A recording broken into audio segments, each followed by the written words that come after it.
What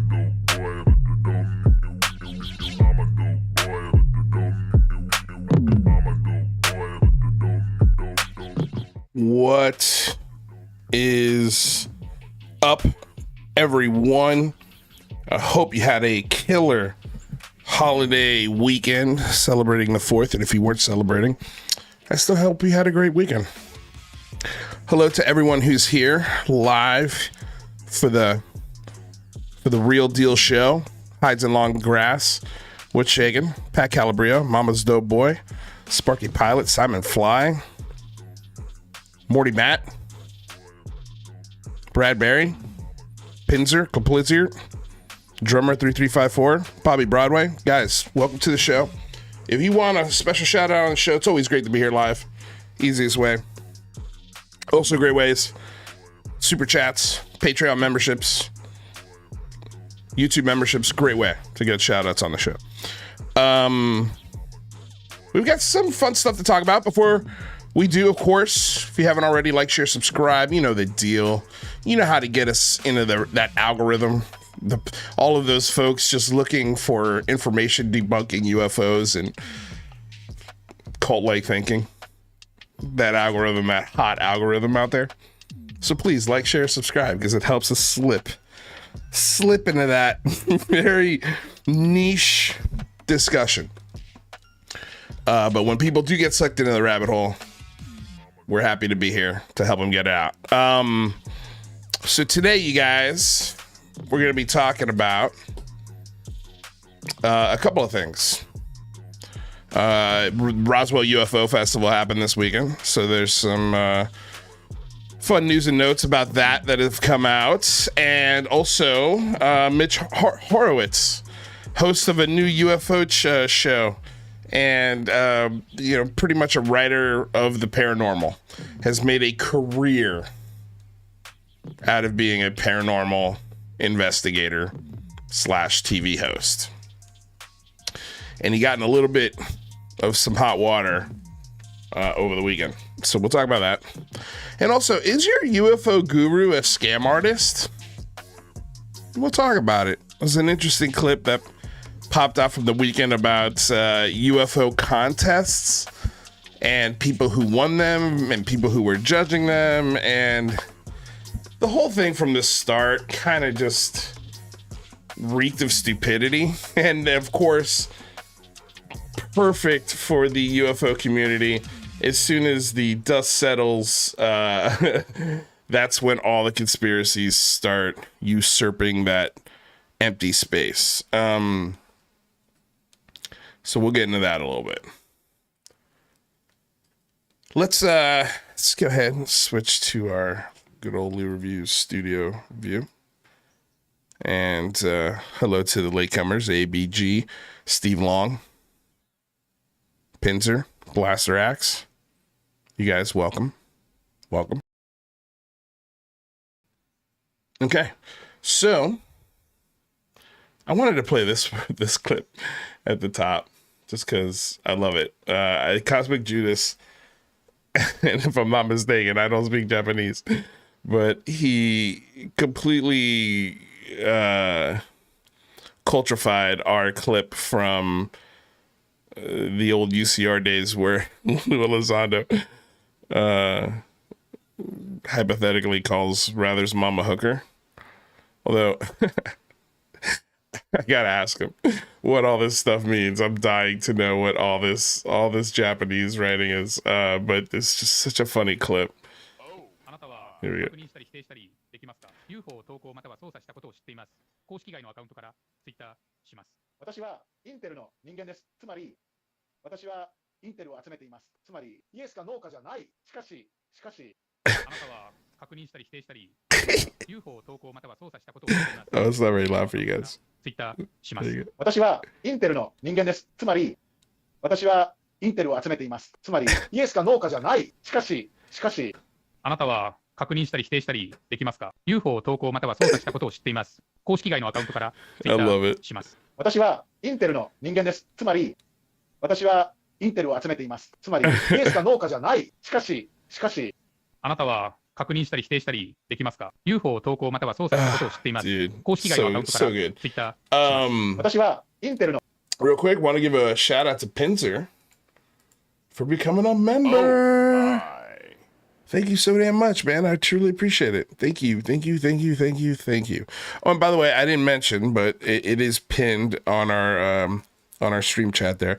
If you guys want to call in a little later, probably within the hour or so, we'll be taking calls. So if you want to share your thoughts, opinions, I will say, and I'll also say before we definitely take the first call, try not to make it about you. Don't try to derail the show with your personal 3-hour UFO paranormal, woo experience. I mean, if you've got an abridged short version that you want to share, of course, floor is open. But don't hijack the show, I guess is the thing. And if you are going to hijack the show, be ready for some critiques of your story and hard questions. With that said, we'll do that in a little bit. Okay. So what's the first thing we want to cover here? First of all, let me refresh this because I know I have that's cosmics. I have a couple. Okay. Yeah. All right. That's in there. All right. So, man, yeah, we got a couple things to talk about. Let's see here. Okay, so I'm going to have to go to Horowitz's main page, but we'll get to that one in a second. I think there's going to be a lot of Cosmic Judas or Cosmic Surplus content today, but it was funny. He writes, you can't call it a UFO documentary if it doesn't feature 15 minutes of Fife Symington apologizing for bringing out the alien during the Phoenix Lights press conference. And it's true. Like, you can't have a serious documentary without Fife Symington appearing in his 1400 documentary apologizing for it.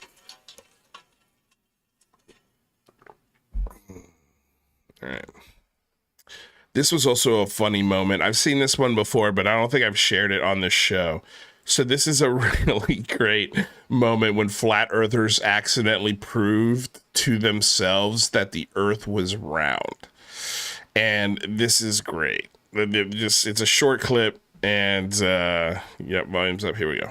If you're seeing through this hole, through the next hole, and seeing the light at the backboard or at 17 feet off the water, the earth is flat. If he's holding it up at 23 feet high and we're seeing the light, well, that's because the earth's curved. So I should only be able to see it when it's at 17 feet. Okay, go ahead and drive down there, Enrique. You're going to hold the light there. Enrique, how high is your light? 17 feet. I mean, it's his, we don't see you, Enrique. Lift up your light way above your head. Huh? Oh, Interesting. Yep. You're seeing through. That's called the curvature of the earth, flat earther. Yep. It's not interesting. It's the earth has a curve. Your theory is stupid. Just like most of these theories that are getting thrown out there. Okay, so this was a very interesting moment to the weekend. And I think this happened on the 6th. Yeah, okay. So if you guys aren't aware, or if you're not part of UFO Twitter, or you don't know who Post Disclosure World is, and he goes by the handle @PostDisclosure. His real name is Ryan Robbins. That's not a secret or a dox. He's made that well known publicly. He's an avid, very well spoken, very eloquent, very sensitive UFO celebrity.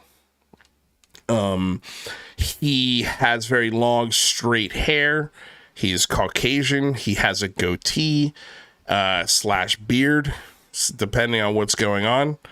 And he has adopted and been given the name of UFO Jesus. And he's ran with it. He doesn't discourage people from calling him that. It's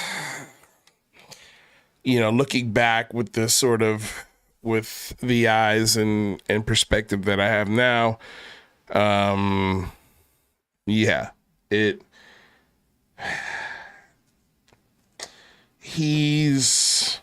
I don't think he's doing anything with malicious intent. Of course, he's a content creator, right? So he's got a right to make content about whatever the hell he wants. And he's got a lot of followers doing that kind of content, being this pro UFO, pro disclosure archetype. And the only issue I have with it is there are moments when he does take it very seriously, especially when it comes to the legislative aspect of this conversation. And a big thing with him that he likes to discuss is destroying the stigma surrounding the discussion of UFOs. And I would argue, especially since lawmakers and laws have been written in the last couple of years that have made pilots and all levels of the armed services aware that there is a UAP issue and to report it immediately, actually to require, and we've emphasized and stressed this so many times in the past, you are required by law that if you encounter a UAP and you interact with it in any aspect whatsoever, you are to report it within 11 hours. If you just see one, it's, I believe, 32 hours, if I'm not mistaken. Something like that. So it is now required. The stigma is been really brought down because the higher ups and lawmakers and citizens want a proper reporting mechanism, which they now have. And they want the stigma to be killed, which is happening in real time. And the reason why it's happening is because there's no longer any repercussions or punishment or stigma or ridicule thrown to people who report these things. That is, I would be safe to say, if the Nimitz incident happened today, it wouldn't be met with movies in the bridge, not in the bridge, but in the, wherever they eat, the mess hall, whatever, within the internal television systems, like David Fravor and Alex Diedrich described. They were playing Men in Black and Close Encounters of the Third, all the alien movies, Independence Day, and kind of ridiculing them for simply reporting this. I don't think you can get away with that today. I think today, if that incident happened, it would immediately be reported to ARROW and to the lawmakers that it reports to. I think that case would have a lot more data. I don't think it would leak the way it did, especially if it was a top secret testing exercise. But I don't think they'd be playing movies afterward. That's for sure. I think Fravor and Dietrich would have been taken a little more seriously. Maybe there would have been some higher ups or people that would have actually come to interview them and or probably fill them in on what they actually witnessed, encountered, and in layman terms interacted with. If that happened today, it would have to be, ARROW would have it on its desk within 11 hours. So would the Pentagon, and so would lawmakers. So, and that reporting and that system and those laws are only going to strengthen with time, because it is in the special interest of us, average everyday schmucks, for the skies to be monitored properly. I know that sounds Orwellian, and yeah, sure, there is an Orwellian sort of factor to it, in that, yes, of course, all technologies could lead to Orwellian things that already exist. We're already being monitored at every level, but if it's going to be monitoring possible drone swarm attacks, or infrastructure attacks, or terrorist attacks, either way, you need that infrastructure in place to countermeasure those attacks. So again, I think the next 20, 30 years are going to be very, very interesting, not only here, but overseas. I don't think they're going to quell down, that's for sure, or get simpler. I think things are only going to get more complex. And as the technology cheapens, which it has, we showed that one drone swarm a few days ago of those 400 drones landing. Like, that's not an expensive technology for a terrorist cell. Spending $50,000-$60,000 on a setup like that and learning how to use it with another $10,000 of training. Worth it for someone who might be trying to create chaos or havoc or confusion. So anyway, sorry, I kind of went off on a little bit of a side bet there. This is going back to Post Disclosure World, Ryan Robbins. He's been beating a drum, literally, figuratively beating a drum, and counting down each day until Lou Elizondo's book comes out. Now, there are multiple ways to look at this, right? But if you're an advocate of serious disclosure, if you're an advocate of killing the stigma, you wouldn't be making videos beating a drum and pretending to be a messiah. Now, the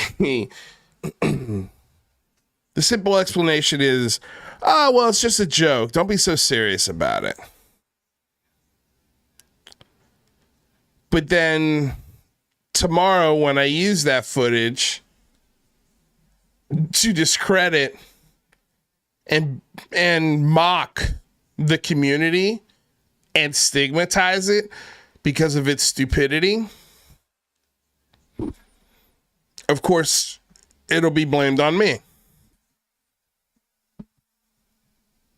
It's the most cringe, dude. It's cringe. Let's watch one of these before we listen to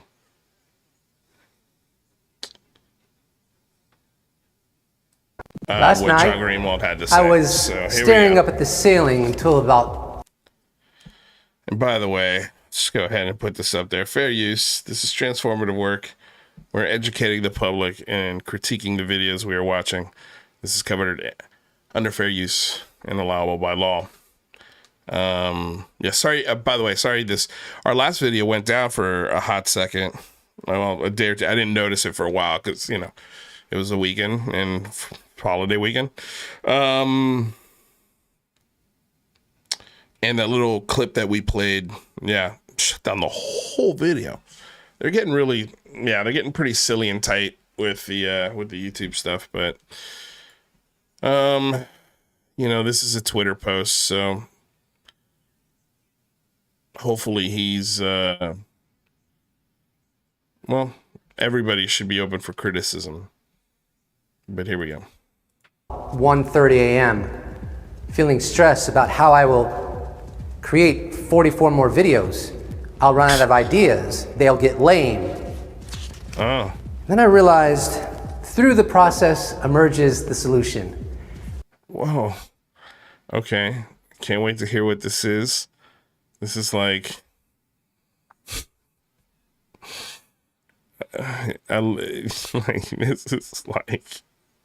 this is like your dad's version of The Matrix. You know, like a tan suit, green tie to match the letters in the background. As if is a tie supposed? I don't know, man. This is just cringe city. These glasses. It's, if you're going for comedy, take it from a comedian. It's not working. This isn't funny. I came up with various ideas. I'm laughing at it, not laughing with it. But let's continue. And ways to elongate this without burning out or feeling discouraged. Hence the feedback loop. I'm going to give you the definition of a feedback loop. Okay. Within the framework of disclosure, we call it the disclosure amplification. It's okay if we miss. Is a process where the output or result of a system influences its own input, creating a cycle of effects. This means one event or practice impacts the next, and the result. The funniest part about this is he put on the glasses indoors to do this Matrix thing, and he can't read the paper for the thing that he's prophesizing right now. It's so funny, dude. He's like reading out of the bottom space between his cheeks and the frame of the glasses to read what's on the paper. It's like not your dad's Matrix. This is your grandfather's Matrix. This is version 0.0. The result of that impact can then influence the initial event or practice. This cyclical interaction can either amplify positive feedback or diminish negative feedback. The effects within the system. Disclosure amplification loop. James Fox was recently asked on Twitter if... Shit, sorry. Sorry. The good thing is that I have to worry about... Oh, no, wait. Disclosure. Post disclosure. Dude, why is my...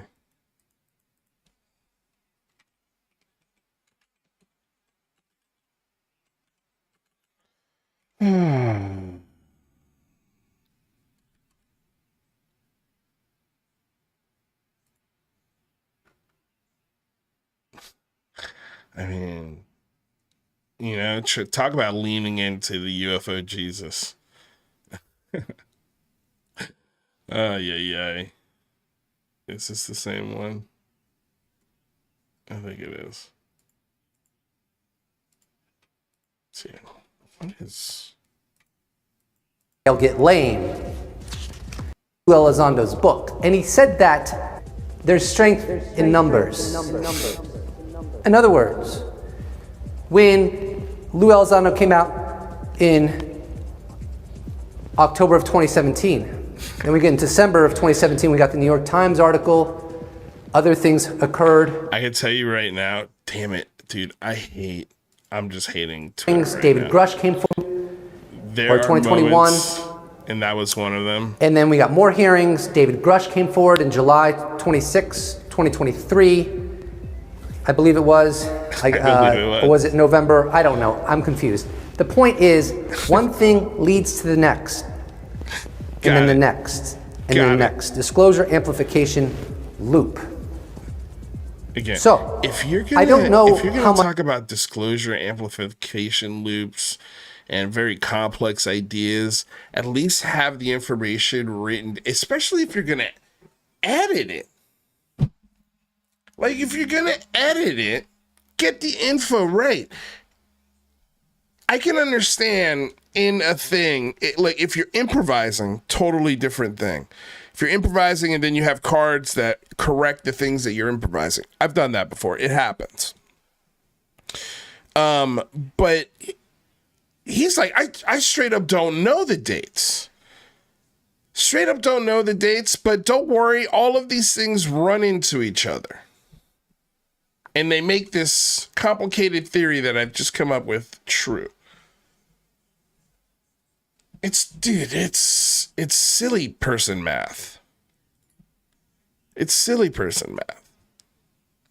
And if you're gonna use a video, 2023. here's the thing also, if you're gonna use a video I believe to it was, edit it, or like a clip like this, like a title card to get the actual dates that you're talking about, then just clip the sound below so it sounds like you're saying one thing. That's okay. You're allowed to do that. You're editing. You're editing. Wise Monkey, thank you for the $1.99 super chat. Or it's a pound. $1.99 pound. Thank you, mate. Appreciate it, Governor. You're the absolute governor. Appreciate it. Southgate out. Go England in Wens semi. I'm assuming that is a football reference. And I don't know why my mouse isn't clicking, man. It's really weird. Give me a moment, everyone.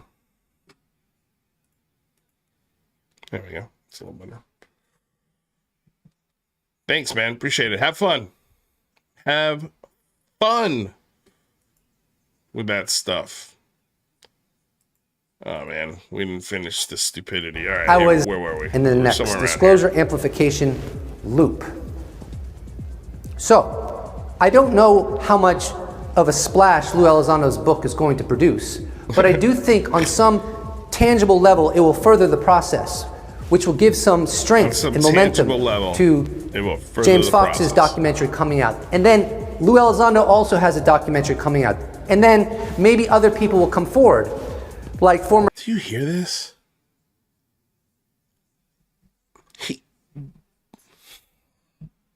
Ryan, come here. Come here. Let me tell you something. Just come close to the camera, the screen, your screen. You're not going to get disclosure from a James Fox documentary, a Lou Elizondo book, followed up by a Lou Elizondo documentary. You might get other schmucks to come out and claim to be whistleblowers while at the same time not whistleblowing anything. It's like a whistleless whistleblower. But you're not going to get this disclosure, pal. So take off the glasses and tie that tie a little better. Get a darker suit. This isn't like the Catalina wine mixer. If you're going to wear this suit, lose the tie. You'd look good with just the suit. And I would probably lose the glasses too. I remember wearing those when I was 12 years old in 1992. Sorry, I digress. Former DNI John Ratcliffe, how he was transparent with the public about the true nature of UFOs. Others may come forward to add to that course. Disclosure amplification loop. We have 44 days until Lou Elizondo's book comes out. Free your mind.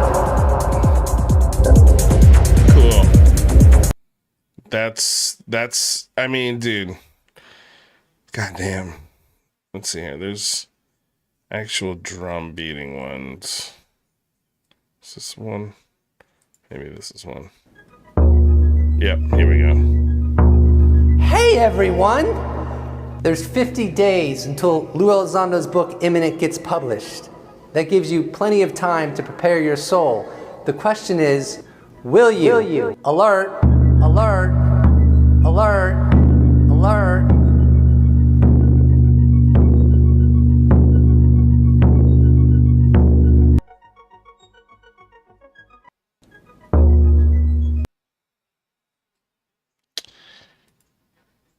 So,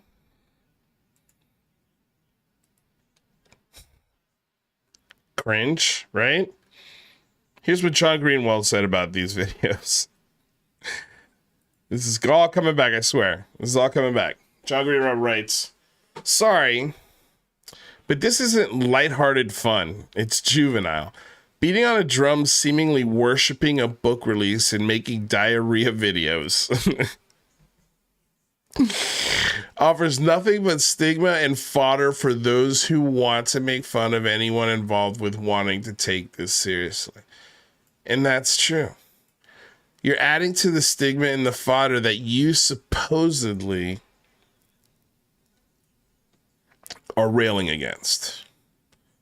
It's sad you and some others encouraging you don't realize that. You seem like a smart dude, but outside your UFO bubble, you aren't doing the field favors with stuff like this. I'll get attacked for saying it, but it is what it is. I'd love to hear them seriously debate how diarrhea shart videos help any of this, especially Lou Elizondo. I can't wait, or I can wait. That isn't coming from a debunker. That's coming from someone who encourages serious discussion based on devoting near 30 years to seeking out actual evidence. And as someone who feels that evidence goes beyond simple explanations, which is why I'm still here.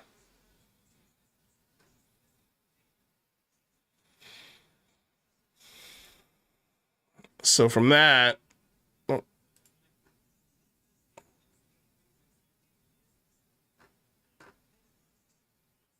we get this response from Ryan Robbins. Ooh, another donation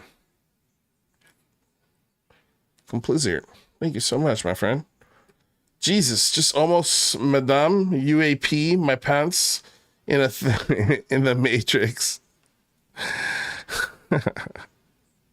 I'm pretty sure you're recreating the Merovingian. The Merovingian character from The Matrix, the sequel, which I'm all about. What's up, UFO Shane? Breeder Syndicate is in the house. What's shaking? Thanks for being here, bud.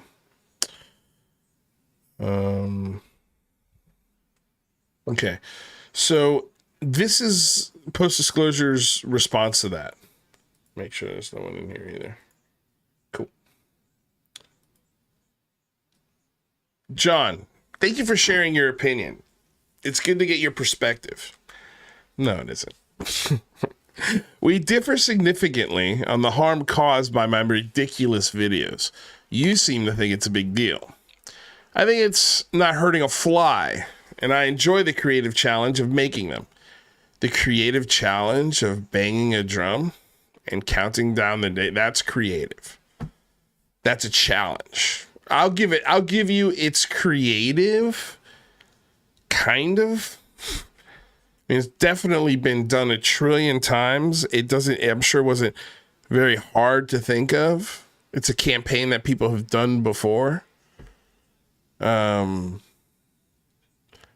Usually they're dressed in a culturally appropriated outfit. Thankfully, you didn't do that. But to say it's a creative challenge is, I think, far-fetched. Enjoy the creative challenge of making them. And some people enjoy them too. So far be it for me to take away their fun.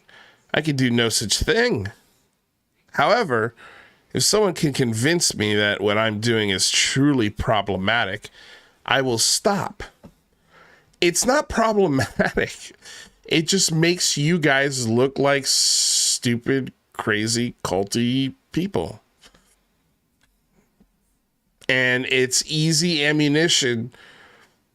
Not even a year from now, the next day, as soon as you post it, it's ammunition for anyone wanting to ridicule your position.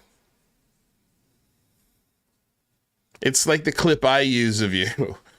Let me see if I can find it real quick, because I do love this clip. It's one of the funniest things like ever. Oh my. Oh, Blizzard has become a member. Thank you so much, man.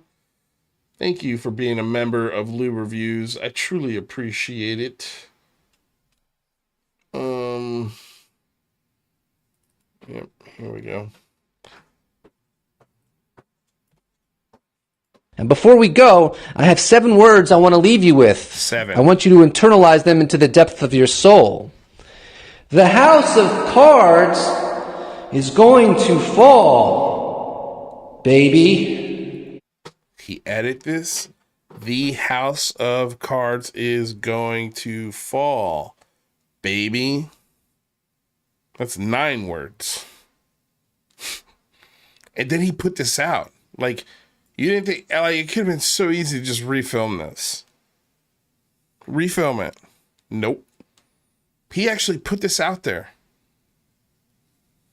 And so when he makes one of his crazy posts, it's always fun to put this in response to it. Before we go, I have 7 words I want to leave you with. I want you to internalize them into the depths of your soul. 7. The house of cards is going to fall, baby. Yeah, you run out. You run out. You run out. It's 9 words. It's 9. So, you're right. It's not problematic because we're not trying to prove the existence of extraterrestrial life. Wow. Holy cow. From now on, please call all of us in the Lou Review chat the UFO Neos. Gray lives matter. You got it, UFO Neos. Dude, 11-month super membership. Super member Complizier. You're the Superman of super chats and super members. Super fan number 1. Workshopping this in real time. But thank you. Seriously. That is incredible. Holy shit. Damn. Thank you. That is hands down the biggest donation we've had in years. So I really appreciate it. Truly. Okay. Where were we? Holy cow. I can't think. Until then, we'll have to agree to disagree on this one. Having said that, you're light years away from a debunker, that is for sure. I recall you conveying that not only is the phenomena real, but you could prove that there is a cover-up. I don't know if John thinks the phenomena is real. I can't speak for John. But I don't know. I think he would definitely say there's been a cover-up. So they're covering up something. But I don't know if he'd say that the phenomenon is real because there is no actual hard evidence for that. We got to get John back on the show. We got to just kind of have a fun chit chat. UFO Shane becoming a member. 2 months, dude. Thank you so much, man. 2 months, 11 months, 1 month, 10 months, 20 months, all the months, man. Thank you. Appreciate it. Seriously. All the love to you guys. Thank you. Super fans. Appreciate it.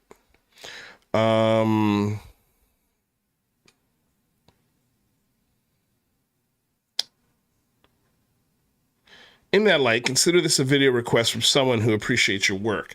Please create a video dedicated to the best evidence of a UFO cover-up. That would be the focus of the video. I'm not sure there's anyone alive who could do a better job on that topic than you. If you've already made one, link me. I'd genuinely love to watch it.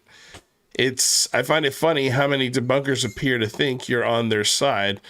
You're not, at least not entirely. You believe a genuine scientific mystery is ensuing, as I do. However, I do think both you and I are on the debunker side in terms of debunking fake videos and things of that nature. Thank you, Mick West. He's been busted. He's been busted doing culty, stupid shit that makes his community look dumb. And now he's sorry, not sorry. Oh, by the way, I'd love for you to do a video on this since we agree on these parts of the discussion.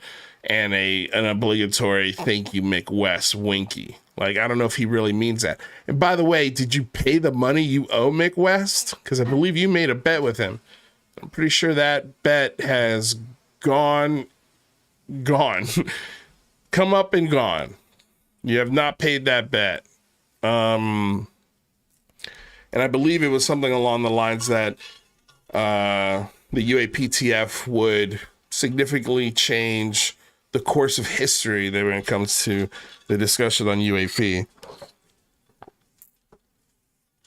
And obviously, that did not materialize in the way that you defined and described in that discussion. Also, this is speaking to some debunkers, not John, who isn't a debunker. If you really think UFOs are all misidentifications and non-human intelligence, and not non-human intelligence, and that a mind virus has infiltrated the Pentagon, then I suggest you see my wacky countdown videos as helping your cause. If I'm genuinely ridiculing the topic, then I'm just adding to what you're so busy doing, right? And helping the believers come to their senses. For those who believe Lou Elizondo is a fraud and never headed ATIP, I'm also helping your cause, aren't I? Or at least you could reasonably perceive it that way. In this light, my countdown videos should be gaining support from many people, wishing everyone a beautiful day. Thanks, Prophet of Profit. So, first of all, Greenwald, I would say, definitely doesn't believe and hasn't found any evidence of Lou Elizondo heading ATIP.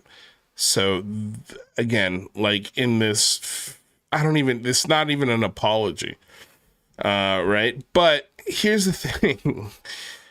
You're right, dude. Like, you are genuinely ridiculing, giving people opportunity to genuinely ridicule the topic.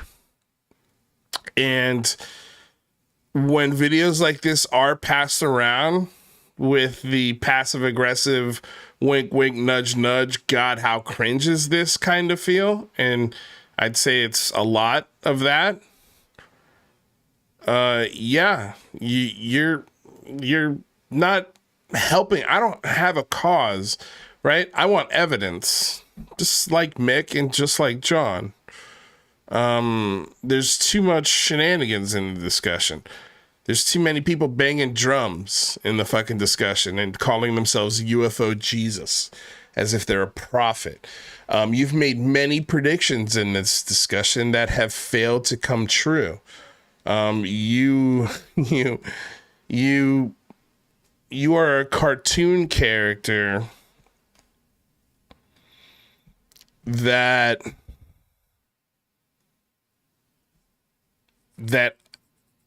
provides easy ammunition for anyone to discredit the discussion and to easily not take it seriously. Because can you imagine if an academic was teasing another academic with that clip of you banging a drum? Like, it would immediately, I think it would turn, if there was 10 academics seriously taking the topic of UFOs seriously, and they were all on an email chain together, and one of them posted this video, it's, is this who we were fighting for? Is this who's on our side? And what happens when we tell them we haven't found anything? Then what? Will they be on our side then? Well, I can tell you the sample size says no. It's just, dude, it's so silly.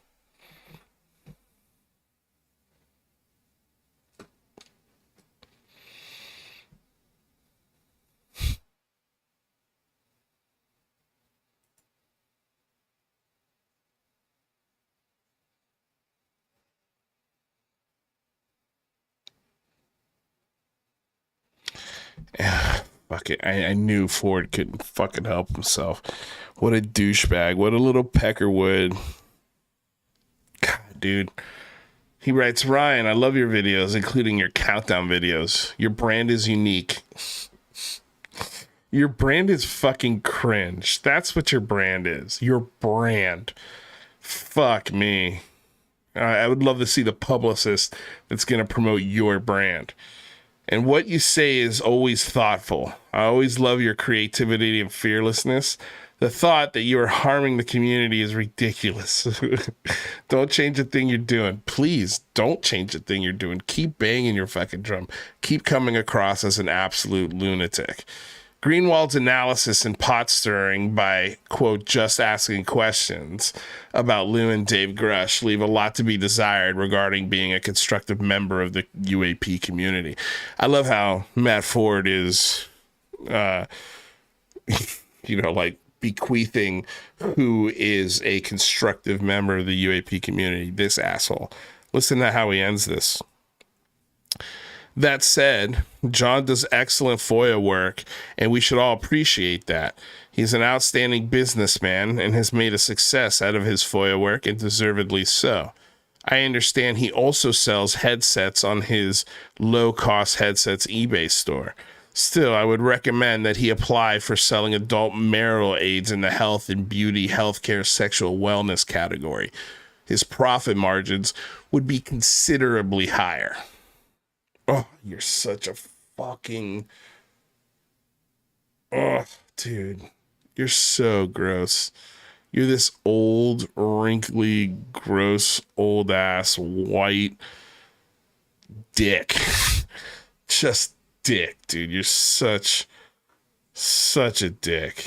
Ay, man. He's never once taken an opportunity to be a halfway decent person. Okay. John replies, first off, I appreciate your response, truly. Secondly, I didn't chime in when you made the videos.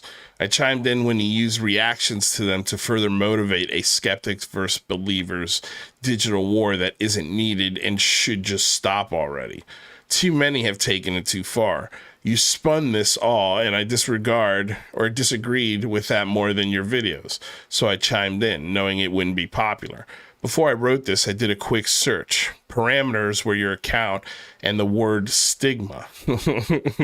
You should see what you wrote over the past couple of years. It only takes a minute for me to search and read through, so it won't take long. But maybe seeing your own words may reinforce my stance because some of them are great viewpoints. You just don't seem to want to motivate others to believe in them. That said, people are stronger together despite disagreements. I wish you and some of your followers, given their responses, realize that. Instead, many of you prefer the endless attacks and rampant BS in the swamps some call the UFO community. I call it a mosh pit, John. Some are on the front lines launching attacks while others encourage it over and over, whether knowingly or not. Beat the drum to get beyond that BS. And you'd have my support. Instead, so many beat the drum of divisiveness and wanting the stigma to continue by taking part in a digital jihad against anyone who doesn't have their views or doesn't, well, basically share their views. And that's true. Yep. That is true. And, we've all got, dude, Twitter's got to do something about these freaking, even my girlfriend gets them, man. Like, it's crazy. It's crazy.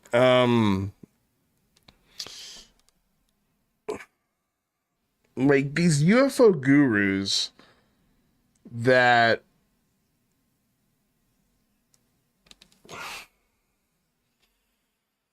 always pose themselves as this sort of love and light, we accept all viewpoints. They're usually the ones you have to be most weary of in the discussion. And that leads to the other guru that we're going to talk about tonight. And that is Chupacabra. Now, we've spoken about this a little bit with UFO Shane, and he's done some research into who the judges were, and if you guys don't know, we go back and watch that episode, but in short, it was basically a contest, a UFO essay contest. There were multiple rounds, And the judges of this essay were kept secret. The first place prize was that was like a good chunk of change, $5,000. Like, that is a month's salary for some people. That's 2 months salary for some people, depending on, you know, what's happening in their lives. It's a lot of money. And as soon as it was over and the winner was announced, which was Chupacabra, there was controversy and outlash immediately, so much so that the guy who ran the contest deleted his Twitter account. He just basically shut it off because he was getting so much shit, because there was so much secrecy about the judges. It just didn't sit right with the community. But again, like, just like the community asks for and demands skeptics, you know, and it begs for skeptics to join the conversation, the second that they do, they want to light them on fire. You know, they want to burn them at the stake. And I think that's what happened with this Steve Austin guy, whoever he is.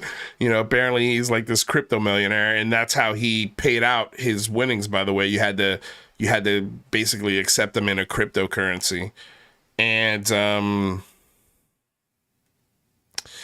yeah, it was weird. It was a weird contest. It was how do you determine the winner of something like it? It was weird. The judges got paid, but not much. And the judges who were picked were all friends with the winner. Better friends with the winner than they were with anyone else who was submitting for the reward. And yeah, so I can see why that rubbed people the wrong way. But then over the weekend, this came out. This was posted by an account called UFO Pirate. And I don't know who this is. Based off of some of the posts, I might be a King Milkfart or a UAP Mike or one of these guys. I don't know. I have no clue. I don't know who it is, but it's an interesting account, and it was just created, so it's always weary, these accounts. But I was hoping to get a full link to this full conversation. But this was an interesting, apparently the whole conversation was just Brian Johnson saying the thing in this clip here. But it says, why is it always the same people on UFO Twitter / UFO X involved in scams? Could it be because they are in fact scammers? How many chances do they get before the community has finally had enough? And in the case of Chupacabra,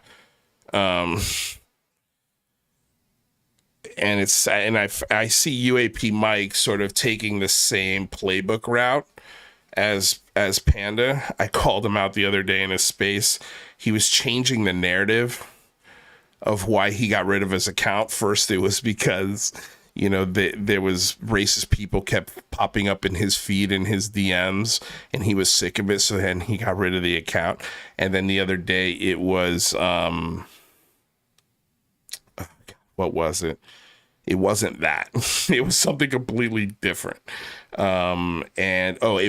got sabotaged.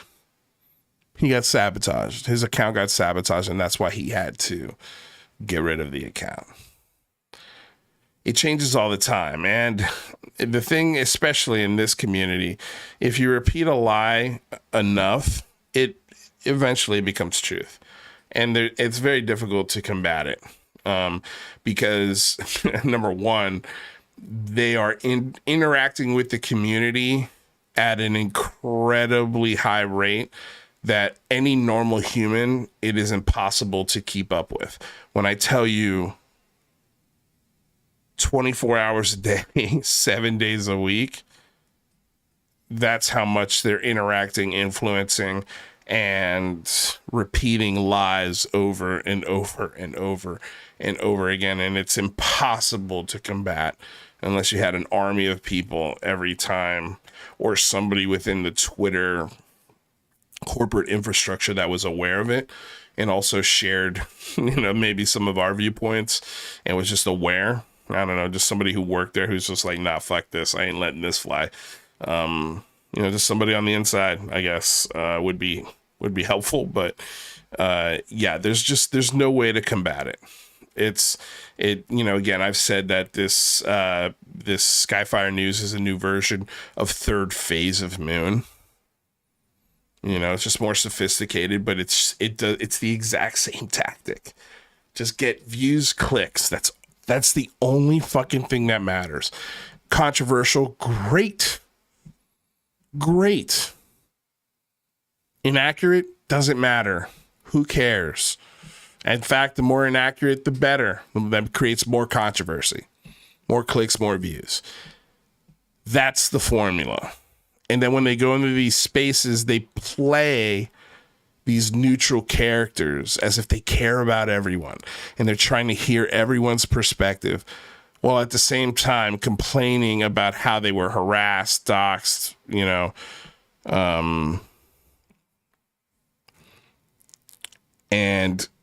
and then, there's just so many things that go into this guy. He has,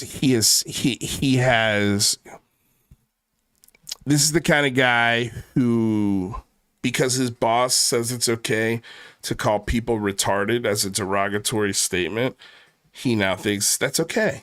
It's okay to call people that in fits of anger or making fun of somebody. It's cool.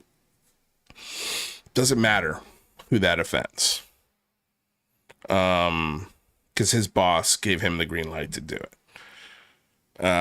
It's just like this guy, he has said crazy shit in the past. He's written crazy shit in the past. Some of it that might have some context. I don't know. It wasn't really there. But some of it that definitely doesn't have context. And it just shows, oh, this is not a good person. Deep down, this person has some issues. How that's manifested into their personal lives, I have no clue. Because I don't know this person. I don't really know them. But they have a lot of red flags in their past. And so this guy wins this guru, feel-good, love and light writing essay contest. And then a couple of days after he wins $5,000, this is what comes out. Why did you tell me it was a fair contest? You should have... And here's the thing, man. I'm just going to get really real right now. Okay? Because when I was asking about the contest, the people who were like, oh, you should get in, you should go in, you should go. I remember Red Panda was like, yeah, you should go. Ash was like, you should go. And I was just like, why do they want me in here? You want me to win this thing? You don't want me to win. No. But I'm like, if Tupa beats me, that looks pretty good. If Tupa beats some guy that no one knows, it's not so good. So I think, in the end, you wanted me in the competition, and you can rig it however you wanted, because there was no transparency at all on the first round. 0. Then you stacked the judges. You gave me not one damn judge that comes to my spaces. So yes, you stacked the judges in Tupa's favor. And then after I don't care what happened with the one and the thing. You guys, I don't know what you're doing with. I literally won the competition. It was over. And then you go, rule change. We're going to do double for the community vote. Yeah, you can't do that. So how can anyone look at this and be like, oh, this was fair? Because it wasn't. And no one wants to admit it. It's like, fuck you guys, man. Like, seriously, like, what kind of people are you? How do you live with yourselves?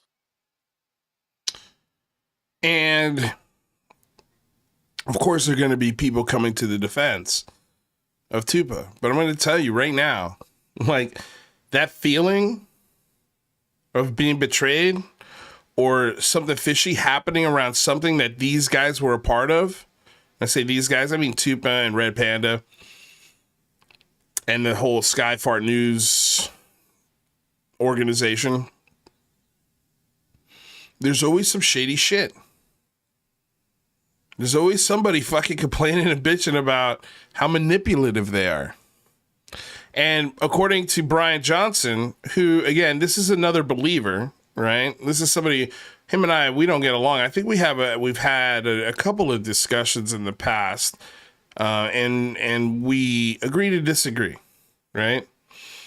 For the most part, pretty eloquent guy, thoughtful guy, but yeah, just he takes it to the next step where I can't go because there's no evidence. Not because I don't think it might not be real, but because there's nothing that points to that direction. So like solid information that points to that direction. So,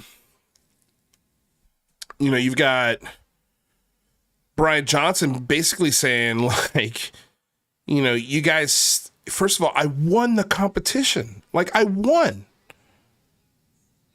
the competition, and then you guys changed the rules, stacked the judges against me in the final round, you know, and the whole thing is that this is like this contest. Why would you tell me it was a fair contest?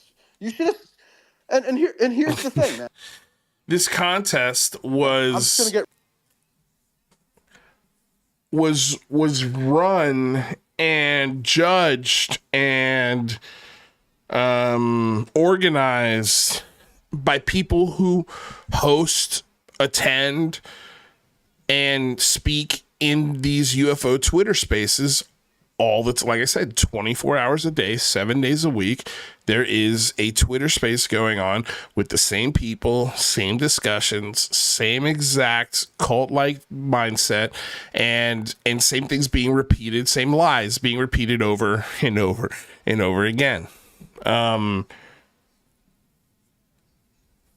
You know, and so they take people from the spaces that they hold and host and that they know favor them and make them judges of the final round. So then this guy loses out on $5,000 and this guy wins it instead because they like this guy more because he's got a cool voice. I mean, look at this picture. He ripped off of Tupac Shakur and just put some alien googly eyes on it and changed the color. How creative, right?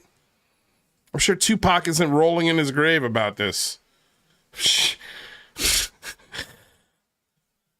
I'm sure he loves this. But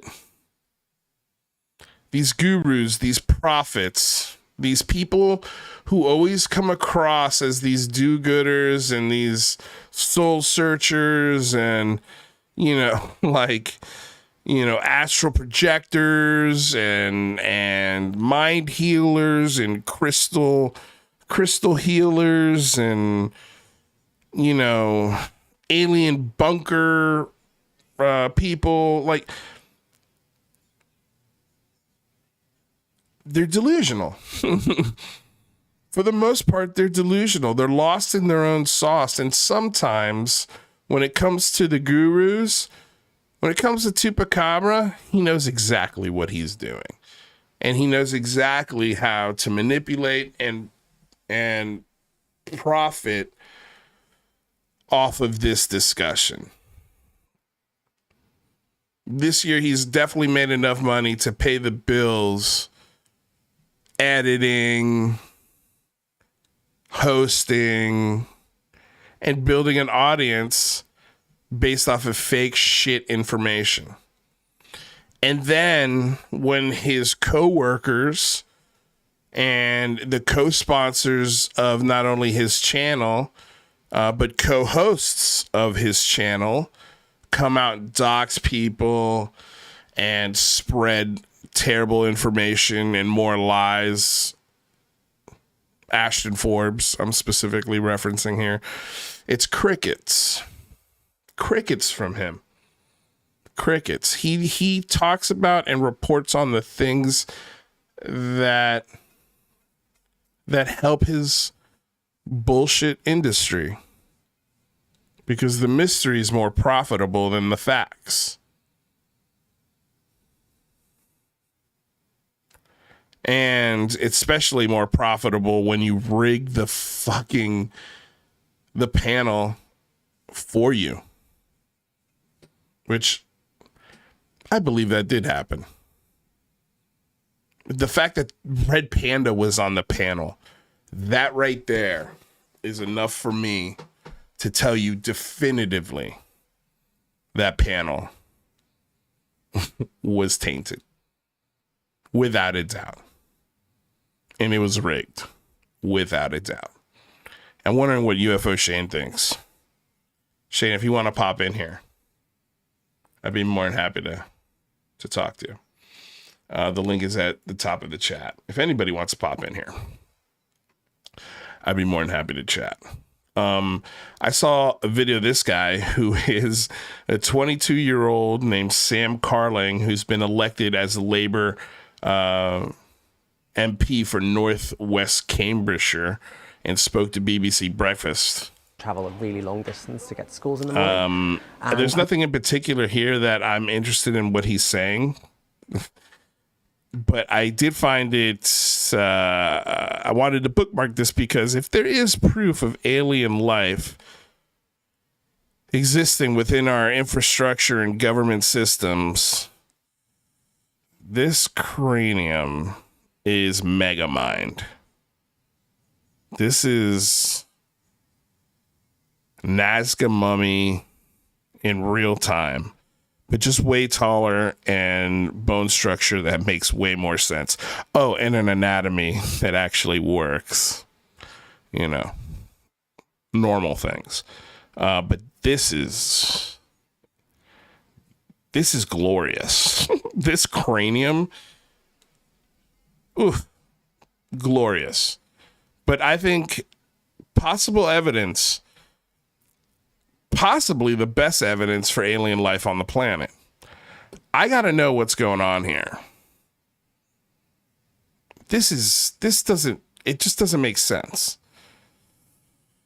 It doesn't make sense. This is they live right here. If I put on the glasses, will he be a lizard person? And will it say consume in the background? Consume news. I mean, anyway. Okay, what else do we have here? We talked about corn people the other day. Oh. It's been great. I've been getting a lot of likes from Professor Brian Keating. Maybe we can get him on the show. He's been liking a lot of my tweets.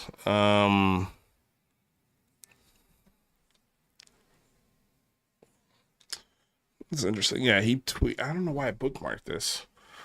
But he did put out a list of the top 10 physics and astronomy journals sorted in descending order of their rounded impact factors. So these journals have published every Nobel Prize winning discovery research article after peer review in the last 80 years, long before the hockey stick inflection point in Eric's Google search. And this has been interesting. The discussion, we didn't really cover this, but I guess we could talk about it a little bit right now. The Eric Weinstein,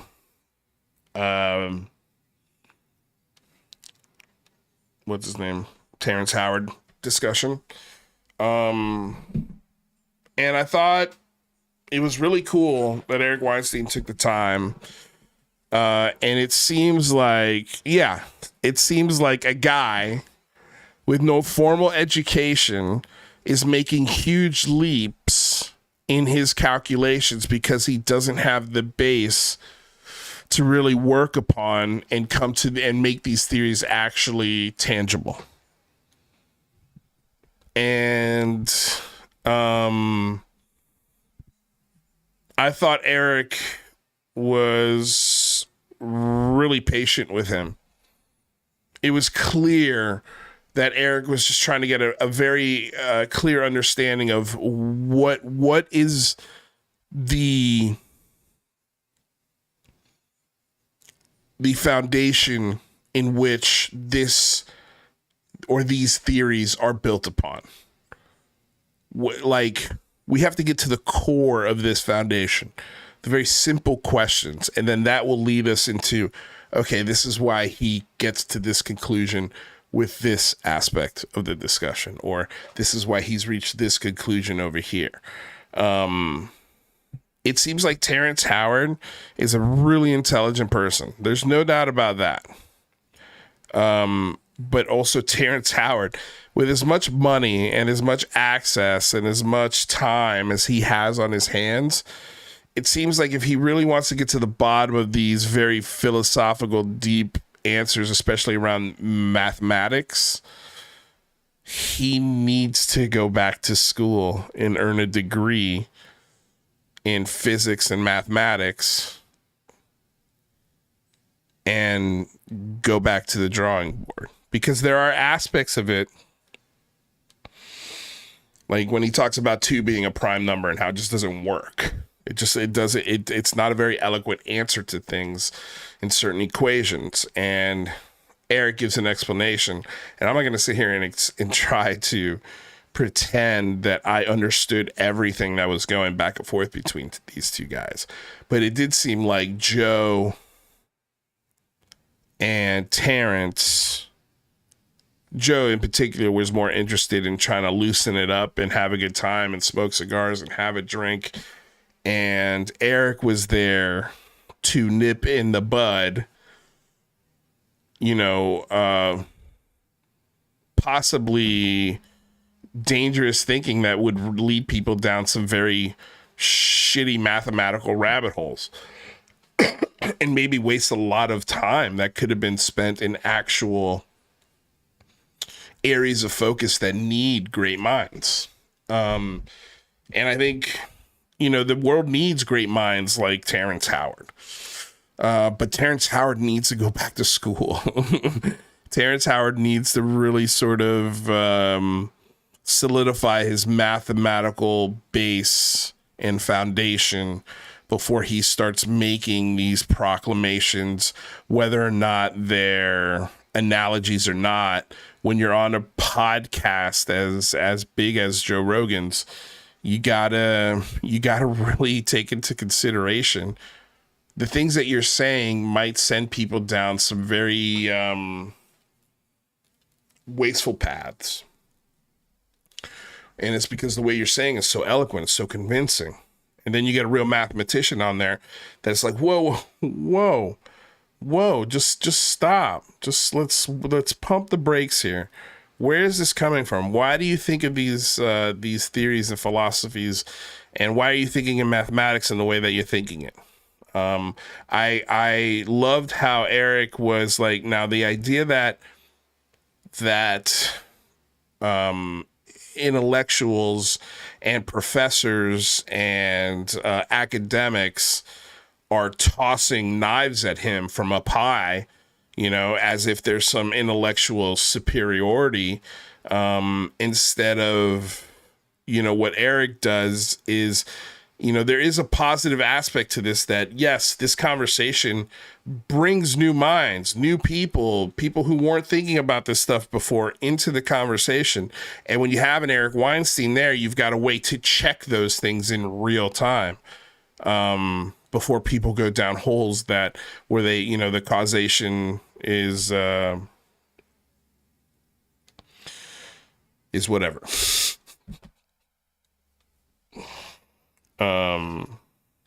Or the correlation is causation, is what I meant to say. Where everything that correlates is the cause of it, and that's not how real science and math works. And so, for those on intellectual high, just literally tossing spears down, that's really easy to do. To sort of embrace the conversation and say, hey, here's where you're wrong. Here's where you're intellectually incorrect. Here's where your math base is flawed or weak. And I would go back and really brush up on this aspect of it. What you're saying, yes, there are parts of it that are true, but that doesn't make the whole theory true, right? You've got 100%. And if 6 or 7% of the things you're saying are true, that doesn't paint the brush with everything else to your theory is true. It has to be tested. It has to be validated. It has to be peer reviewed. There's so many things that go into validating what is truth, what is fact. And Terrence has skipped all that. He's skipped all that. He's in his privilege of being a millionaire and forgetting reality for a little bit and thinking that he could figure all of this shit out on his own. I'm sure in circles where he's created an echo chamber for himself, and the people around him are all going, yeah, great idea. You're a genius. You're the best. I don't know how the world hasn't changed because of this.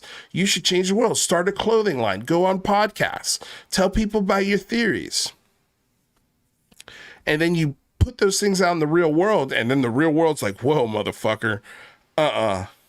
No. You don't just get to come to this stage and say whatever the hell you want.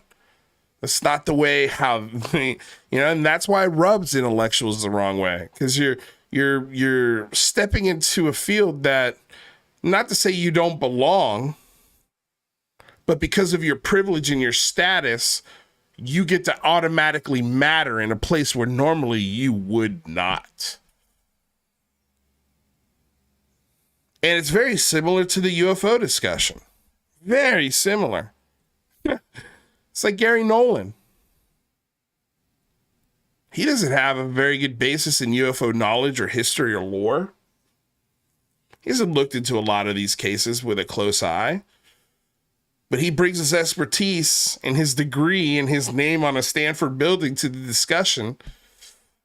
And everything he says must be true because of his status. It's not the way it works. It's not the way it works. But anyway, let's see here. So this is Ross Coulthart saying some Ross Coulthart on UFO World UFO Day. Evidence is increasingly suggesting the U.S. has knowledge of alien life on News Nation. So let's listen to what this guy has to say. And again, fair use. We're educating the public and critiquing these videos. This is covered under fair use and allowable by law. Reason to be skeptical about their government. They've been lied to in the past as a pretext for going to war. And I do think that the evidence is increasingly suggesting that the American government... I forgot to read this complicit here. Thank you for the $2.22 super chat. It says his head is so big they had to build a building around it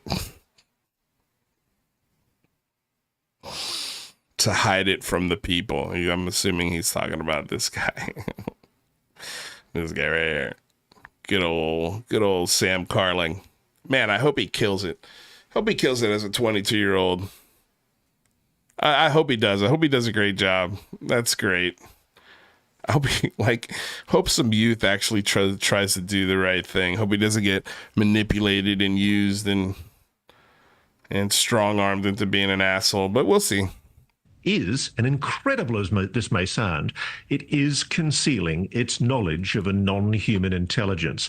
And as you know, I'm hearing this not just from David Grush, but from multiple sources who are allegedly working within what's called the Legacy Program, which is a secret program being operated by the US government involving the retrieval of non-human technology. And all of these people that work on these programs, or this legacy program, only talk to Ross Coulthart.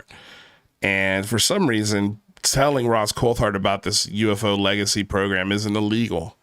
It doesn't break any NDAs for some reason. I'm not sure why, but I don't know. I'd love for somebody to ask Ross how that's possible. Technology. And I have to say, yes, this particular day that we're celebrating, World UFO Day, it honours the memory of a day, July the 2nd, 1947, when the Roswell crash happened. But I think the interesting thing is there's been a lot more crashes since, and those recoveries, those retrievals of craft continue to this day. And as incredible as that may sound, there are now very authoritative people in the defence and intelligence community saying that the government needs to come straight about this, that essentially it's not being honest with the American public. And I think if you look at the legislation that's been drafted by the Congress demanding that the various arms of government disclose what they know about non-human intelligence technology, which is an incredible thing to be written in legislation. If Congress is prepared to write that, it means it knows something. It does. I can Ross, assure you it does. It's important also to mention, though, even though you spoke with David Grush on the record, you had other sources telling you this information as well. So we will continue to follow this, Ross, because you know we love this stuff. Ross Coulthard, thank you so much, sir. Yeah, we sure do. I love it. We know you have more sources, even though it doesn't make any sense that you have more sources in those programs, and you won't share any of those sources. But hey, who cares? We love this stuff. Thanks, Ross. Thanks. Blizzard. Thank you, man. You're killing it today with the donation. It says 1 times 1 equals Area 51 plus element 115 is 166. Yeah. I don't know what that means, but shady. Definitely shady. This was an interesting post by our UFO crypto bro, Jesse Michaels, our resident UFO crypto bro, who writes, hosting an ongoing discussion about UFOs, exotic science, and the nature of reality on American Alchemy's WAP.io. That is the best place to reach me. Going to be using it as a chat room plus inbox for now, but we'll also be launching a ton of exclusive content there going forward. So I guess the Jesse Michaels regular page is splitting itself from the American Alchemy, and now it's be called WAP. Okay. This looks so cool. Oh, I just have to sign up for an app to get special UFO information on an app called WAP. Sounds cool, bro. Don't sign me up. Please don't sign me up. Please. I'm not in. This was fun. Jaime Musan tweets out on July 5th. Good evening, United States Congressman. How could I have direct contact with you in order to interview you for Televisa Mexico on the UAP topic? At Tim Burchett. Tim responds to the fake alien Nazca mummy Roswell slide lying motherfucker Jaime Musan. You could DM me if you like or call my office. Just tell them you're the fucking Jaime Nazca mummy Musan alien Roswell slide guy. They'll let you right in. Pat Calabria, $5 dono, buddy. Thank you so damn much.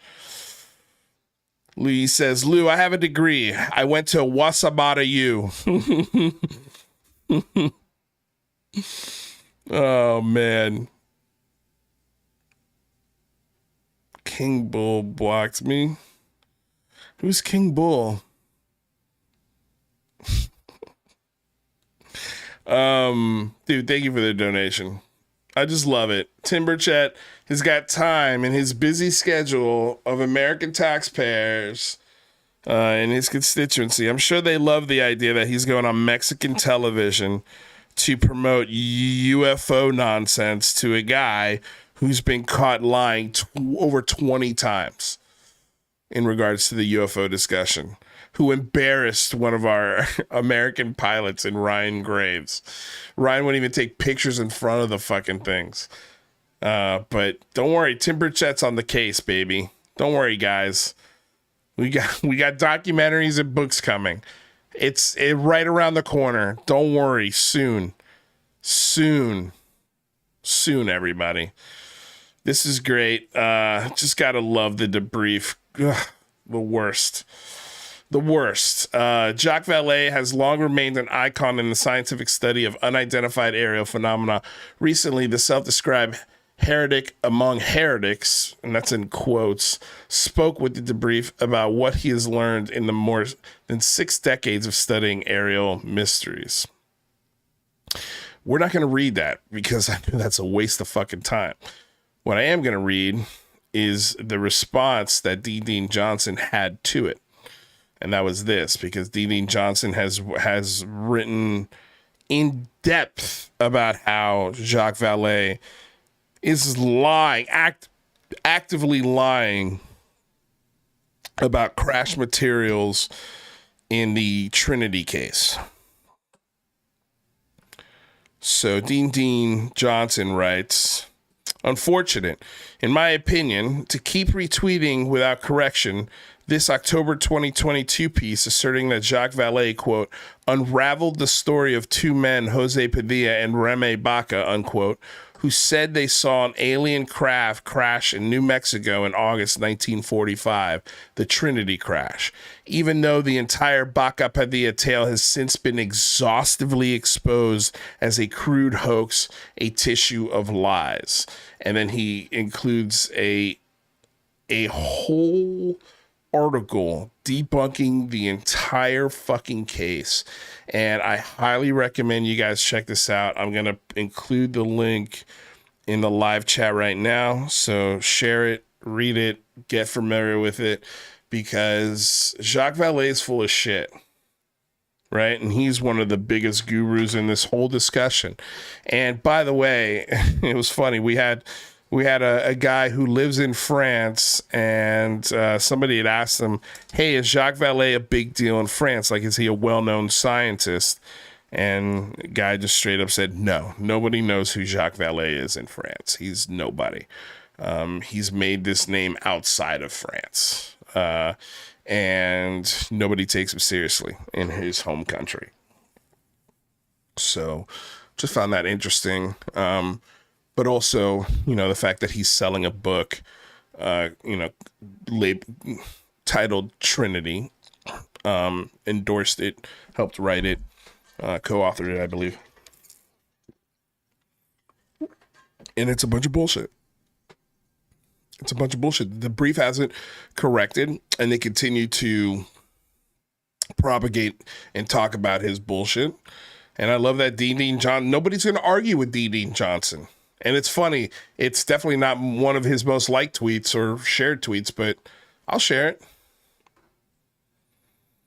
I'll share it because I think Dean Johnson is hands down probably the most authoritative voice when it comes to the UFO discussion. The most authoritative. Nobody's going to argue with Dean. And if Dean says that Dave Grush is being dishonest and lying and got caught lying, that's what happened. If Dean says Jacques Vallée is knowingly peddling bullshit, that's what's going on. So, that's the debrief. Now, this beautifully segues into the next thing that we're going to be talking about, because on the debrief team, one of the head people there and the marketing whiz and the co-host of a new show on the Discovery Channel is Chrissy Newton. And she's also a booking agent for a lot of these people, like I'm pretty sure Jacques Vallée, Micah Hanks. She promoted and did PR work for, Carolyn Corey's film, all the UFO films with David Altman and the Corey Feldman ties, like all of those yucky, gross, low budget shit UFO documentaries. She helps promote, literally, she sends out emails and helps do PR and gets people in the documentaries, interviews for people. And now she's being called an investigative journalist on a Discovery Channel show where her and Mitch Horowitz, who this is what we're going to talk about now, host Alien Encounters, Fact or Fiction on Discovery, and it's on TV now. I would play the clips, but maybe I could play this one because it's only 3 seconds, just to get a little taste of this stupid show.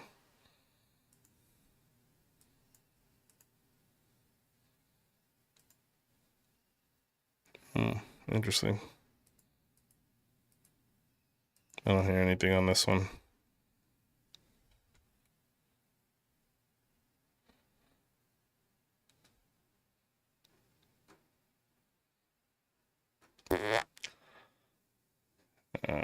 Yeah, like, look, loves taking pictures with all the UFO celebrities. So this guy, let's just read his Twitter profile. He's an Open America award-winning historian, former VP at Penguin Random, author, lecturer, rep Spectravision, at Spectravision. Mitch is solid gold, at David Lynch. So he writes, and he's an author. He talks a lot about the UFO discussion. Like, this is how I mean, look, let's just look at his fucking IMDb and then we'll get a good idea.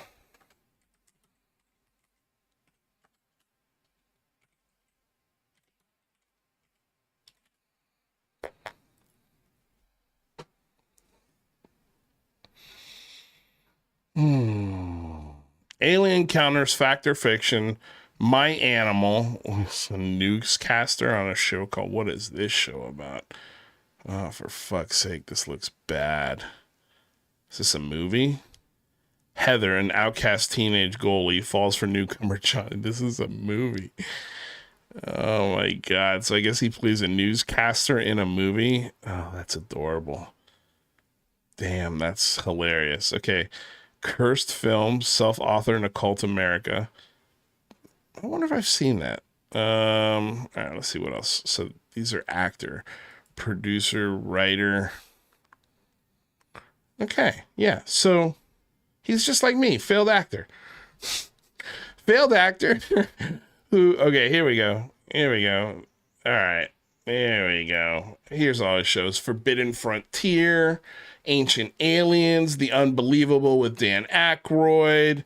You know, I mean, he's like 6 episodes, 11 episodes. Only one episode so far for Forbidden Frontier. But maybe maybe it's only a pilot. I don't know. Who knows? But The Unexplained, he's 7 episodes. Monsters, Madness, and Magic, which is a podcast series that he's been on. America's Book of Secrets Special Edition. Cursed Films, a TV series. I don't think this is about UFOs, though.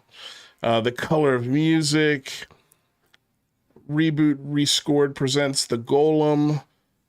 TV series. Woodland Darks and the Days Bewitched, the history of folk horror. Anton LaVey, Into the Devil's Den. Explained. Self-author, Occult America.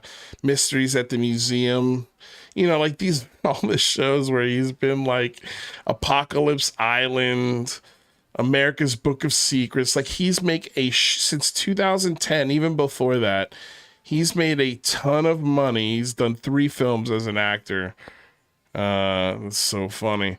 And he's done he's done 23 self-appearing, ghost hunting, apocalyptic, you know, UFO believing, lore, monster, magic shows.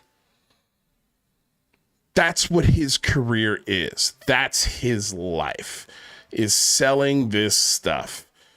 His IMDb says Mitch Horowitz is the host of Alien Encounters, Fact or Fiction on Discovery, a Penn Award-winning historian, a former vice president at Penguin Random House, which I believe is a book publishing company, and one of today's most literate voices of occultism, mysticism, and the unexplained, with bylines in the New York Times, the Washington Post, and the Wall Street Journal, and appearances in Sundance premiering movies, popular TV docuseries, and award-winning documentaries, as well as on CBS Sunday Morning, Dateline, NBC, NPR, All Things Considered, and other major media. His books include Occult America, Uncertain Places, The Miracle Club, Daydreamer, Believer, and Modern Occultism.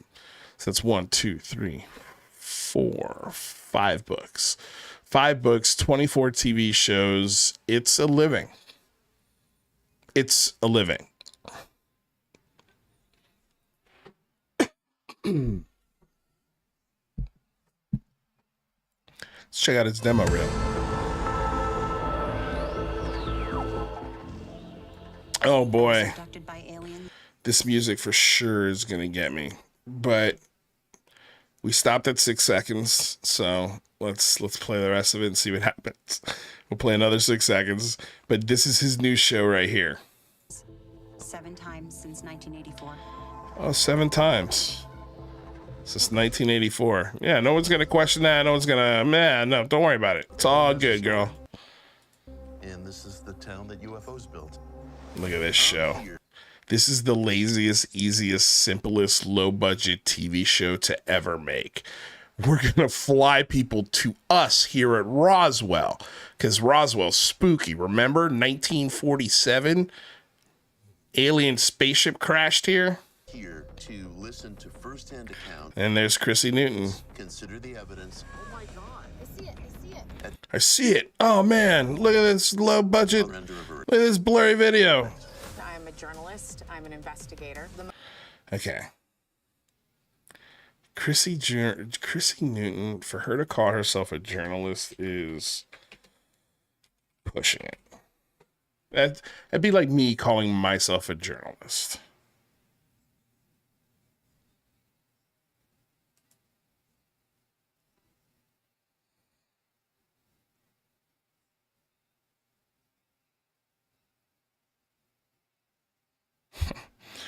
With an eye on the cosmos, the world beyond our own has always been a fascination for Chrissy. From UFOs and astronomy to ancient civilizations, her curiosity is as limitless as the universe. By day, she's an owner of Vocab Communications and an award-winning PR professional with a knack for getting people talking. And by night, she hosts and produces a space science futurism. Oh, this is a long one. Space science, futurism, and UFO themed video and audio podcast called Rebelliously Curious with Chrissy Newton, which, by the way, has like 7 episodes in 2 or 3 years of an existence. So again, loosely, the award-winning PR professional. I don't know if there's awards for UFO guest booking, UFO celebrity guest booking. But sure. I wonder what award it is. Be nice to know. Chrissy has appeared on A&E, E-Talk, HGTV, News Nation, Dash Radio, News Talk 1010, Marketing Magazine, and numerous other media outlets. Additionally, she serves as a partner writer and director of PR for The Debrief and recent winner of the Canadian Podcast Awards for Best Science Theories. You can go to chrissynewton.com. You know what? Let's actually go to chrissynewton.com.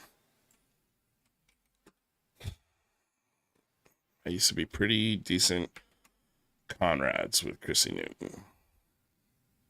But the people she works for, you know, like all of these things, like I'm pretty sure this podcast doesn't exist anymore. It's not updated. Again, same thing with this podcast. Read more about Chrissy. She's on the SCU. Hilarious. Like there's nothing here with her degrees in journalism. Like there's no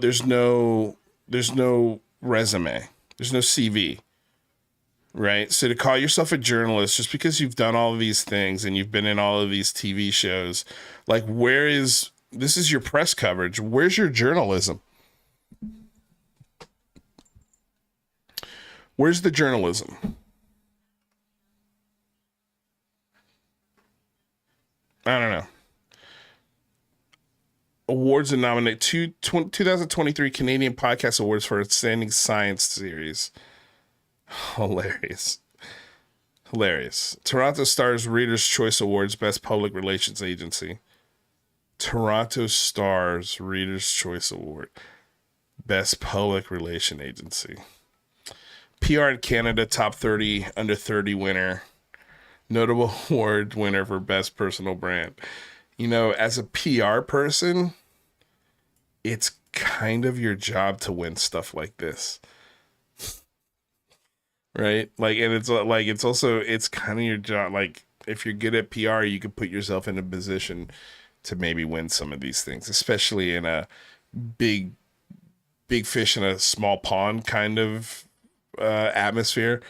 Like, if this was Los Angeles Times Reader's Choice Award or New York Times or Chicago Tribune, that'd be a big deal. Toronto Star's Toronto Star? Is that even like Toronto's #1 newspaper? I don't know. Might be. Who knows? Complicit. All right. Complicit says David Grush moved to the Vatican to go undercover.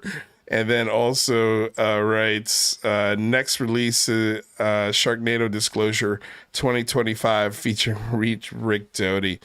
Oh, shit, man. I mean, it wouldn't shock me at this point. So it's just funny when these people call themselves journalists and they kind of put these somewhat loose titles on themselves. I mean, Mitch Horowitz, he's definitely got some more bona fides than Chrissy Newton, but I think it's easy to see. It wouldn't shock me if Chrissy Newton reps Mitch Horowitz in PR.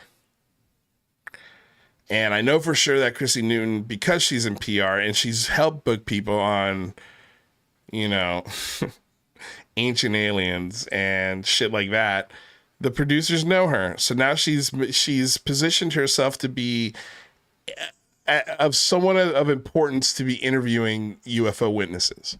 No investigative skills whatsoever. None. And a belief system, a clear belief system, and works for a company that pumps out lie after lie after lie after lie in the debrief. A lot of lies. A lot. The most important thing to me is facts. We have a piece of material evidence. Our whole house is lit up. I just This show is so stupid.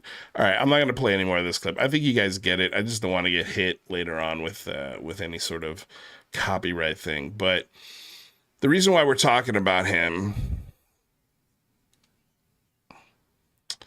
is because, let me just find his tweet. I'm pretty sure I retweeted it.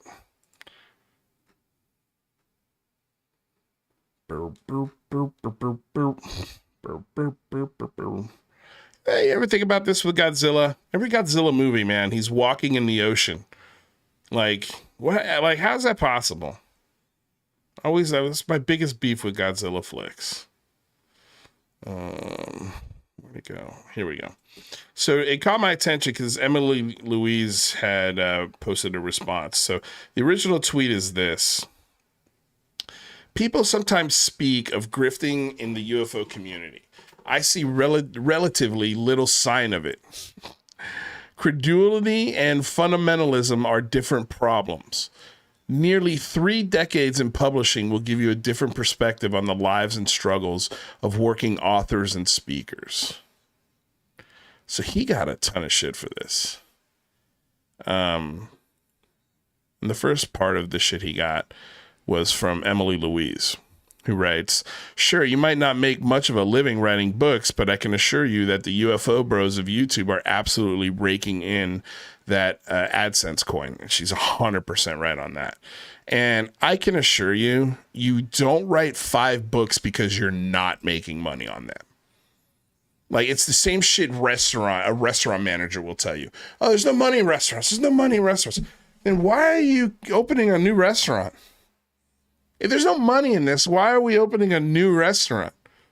It's the same shit with this. It's like, oh, there's no money in books, but I got a new book coming this April. Make sure you buy it. There's money in those books. But also there's money in the 24 television shows that he's done. Depending on the role that he's playing, especially. So there is money in that stuff. There is money. There's a reason why he doesn't have to work at a publishing company. There's a reason why he went independent, because he can sustain himself off of the books, the tours of that book, the media appearances, the TV shows that he books. And just as long as every couple of years you got a new book, a new occult thing to talk about, a new UFO show, a new UFO perspective, or some other bullshit thing that can't be proved, he's going to write about it again, and he's going to sustain himself with this for the rest of his life. He's never going to have a, quote, normal job. All he gets to do is talk about ghosts and occults and UFOs and not have to ask any hard questions, man. Don't rock the boat. You know, like it's easy to say that when you've got and this is what I wrote, when you've got a career selling fantasy disguised as facts while hosting a TV show encouraging conspiracy thinking to the mentally vulnerable. And that's who buys your books. That's who goes to your talks. That's who buys the tickets to the cons. Mentally vulnerable. But you don't give a shit. You don't care, man. You don't care. You made a good living, and I get it. Like, it's tough being an actor. It's tough. It's hard being an actor. You know, and that shows. That shows in your resume.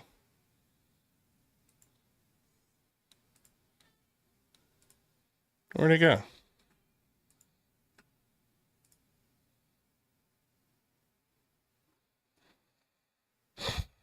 You know, you got 23 appearances on spooky UFO shows, occult shows, and you got 3 as an actor.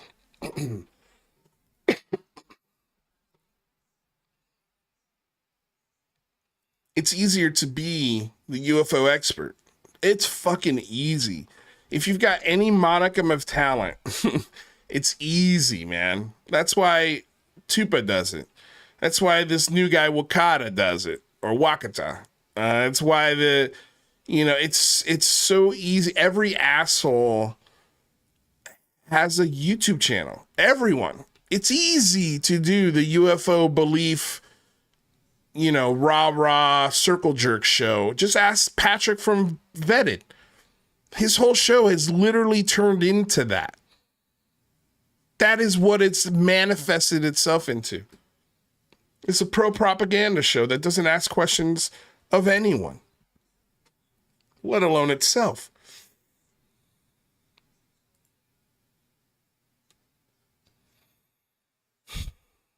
It's just silly, man. Truly, truly is. This was cool. I got this as well. This is you submitted a report for exposing private info on Ashton Forbes. And it turns out that there was a violation found. I don't know what the punishment was because I haven't seen, as far as I can tell, that he didn't go away. Ashton Forbes is still out and about, so I'm not sure what the punishment for that violation was. But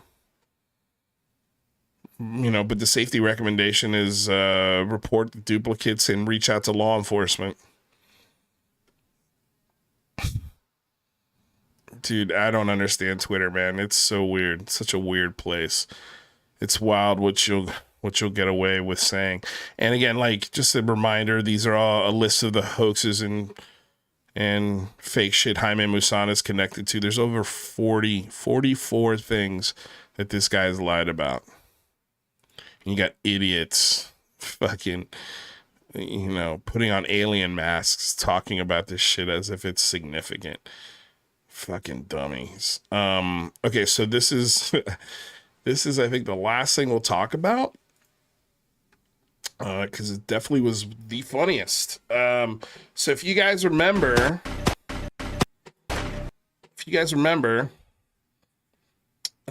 just a couple of weeks ago, good old Matt Ford from the Good Trouble Show said in a tweet, I'd say there's a greater than 90% chance all of us in UFO Twitter will owe Jaime Maussan an apology. And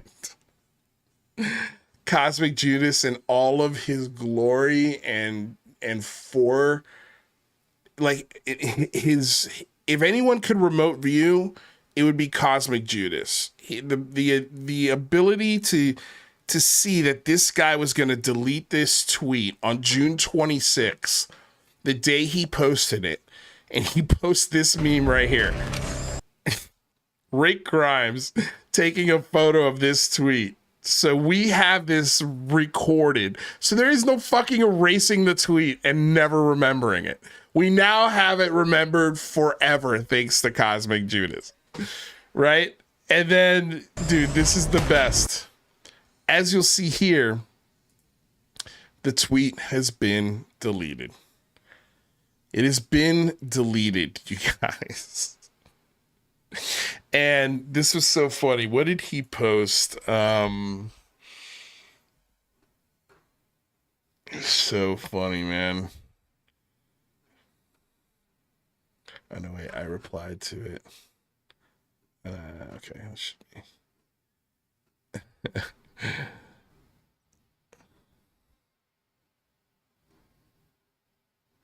God, dude, that Godzilla movie was so bad. So bad. So bad. Okay, so this is great. Yeah. So he retweeted his own tweet and wrote, he may have deleted the tweet, but we all remember. And then that's a tweet from the 26th. He deleted it on the 6th of July. And yeah, he fucking deleted it, dude. Like, so I guess that 10% won out. I just love when shit like this happens. Like, what a... I want to say something here. I'm not going to say it. Just, what a coward. What a coward. Stick to your convictions, man. I mean, what else are you over 90% on, Matt Ford? Let me guess. That aliens are visiting planet Earth? I bet you're over 90% on that one. What's it going to take for you to delete those tweets and your whole fucking existence off of social media? What's it going to take? Whew, that was quick. How quickly you turned on Jaime Maussan. Just beautiful, man. Absolutely beautiful. Love it. Can't stick to the conventions. I guess that 10% won out.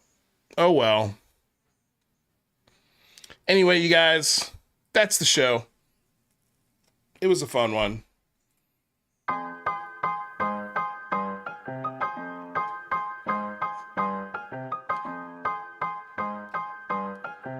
Thank you guys so very much. We've got a couple, man, Blizzard, you've been killing it with these donations today.